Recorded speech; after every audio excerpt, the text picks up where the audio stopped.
এই মাংস রেসিপি খাওয়ার পর আমি লিটারালি আফসোস করেছি কেন আমি এটা আগে ট্রাই করলাম না, কেন না। সুন্দর টেক্সচার আসে যা বলার বাহিরে। তো শুরু করা যাক। প্রথমে আমি এখানে নিয়েছি 1 কেজি পরিমাণ মাংস, সেখানে নিয়েছি 1 টেবিল চামচ আদা বাটা, 1.5 টেবিল চামচ রসুন বাটা এবং পেঁয়াজ রসুন এবং কাঁচামরিচ মিক্স করা 2 টেবিল চামচ। পরিমাণ মতো ঝাল যে যেরকম পছন্দ করেন।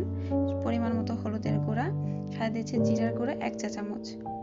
এরপরে আসছে এখানে পরিমাণ মতো লবণ এবং এখানে গরম মশলার পাশাপাশি এক্সট্রা দিয়েছি জয়ত্রী, জয়ফল এবং শাহি জিরা। এখানে গোলমরিচের গুঁড়া আছে 1/2 চা চামচ। দিচ্ছি এখানে ভাজা পেঁয়াজ। এই ভাজা পেঁয়াজটা দিয়ে এই তরকারিটা পুরোপুরি রান্না হবে।